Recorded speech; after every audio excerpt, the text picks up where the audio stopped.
সর্বনাশ! এটা আমি কি দেখছি? এটা কি? আমি মায়ের কাছে যাব, আমি মায়ের কাছে যাব। তোর মার বেঁচে নেই রে, আর ও আমাদের দেখে ফেলেছে। আমাদের এক্ষুনি পালাতে হবে। না না না, আমি আমি আমার মাকে ছেড়ে কোথাও যাব না, কোথাও পালা, যাব না। নয়তো ও আমাদের তিনজনকেই শেষ করে ফেলবে। পালা!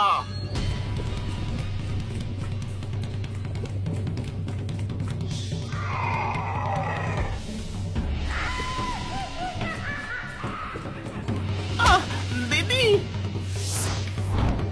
ভাই,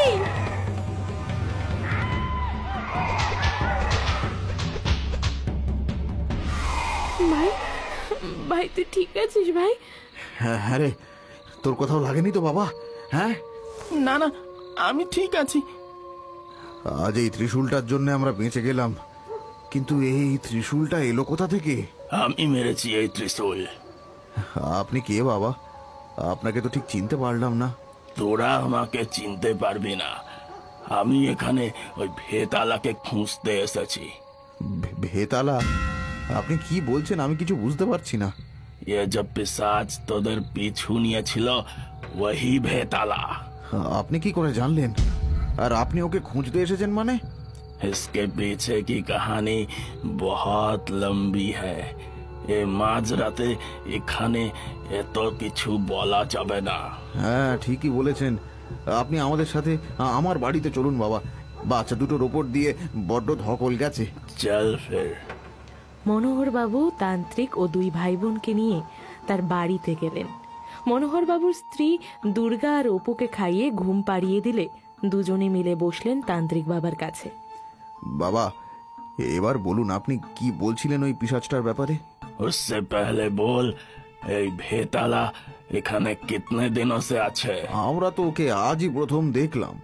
তবে যে বাড়িটায় ও থাকে সেখানে প্রায় 10 বছর আগে থেকে আমরা জানি কিছু একটা আছে, কিন্তু সেটা ভূত না প্রেত আমাদের জানা ছিল না। ওই বাড়িতে কেউ একলা তো থাকতে পারতো না। 10 साल। हाँ, इसीलिए इसीलिए আমি ওকে এত খুঁজেও পাচ্ছিলাম না। ও এখানে লুকিয়েছিল। বাবা, এইবার আমাদের খুব কৌতূহল হচ্ছে। আপনি দয়া করে সবটা আমাদের খুলে বলুন। ये आज से 20 साल আগের কাহিনী আছে। আমার বাড়ি হলো উত্তর প্রদেশের একটা ছোটা গাঁও সীতাপুরে। এসব তন্ত্র শিখে আমি তখন সবে সবে সিদ্ধি লাভ করেছি। এমন সময় हमारे गांव में एक महामारी शुरू हलो। एके एके अनेक लोग मरते लगलो।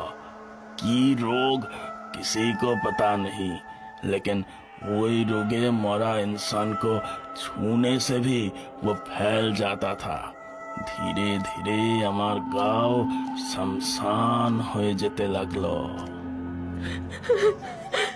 कोई तो आइए, उनका अंतिम संस्कार करना होगा। कोई तो आइए। नहीं नहीं, इसको छूने से हम जो बचे कुछ लोग हैं उनमें भी बीमारी फैल जाएगी।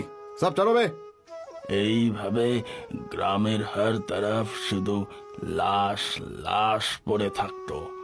এমন সময় আমাদের গ্রামে এক বাঙালি বাবু ছিলেন। উনি আমার কাছে এসে বললেন,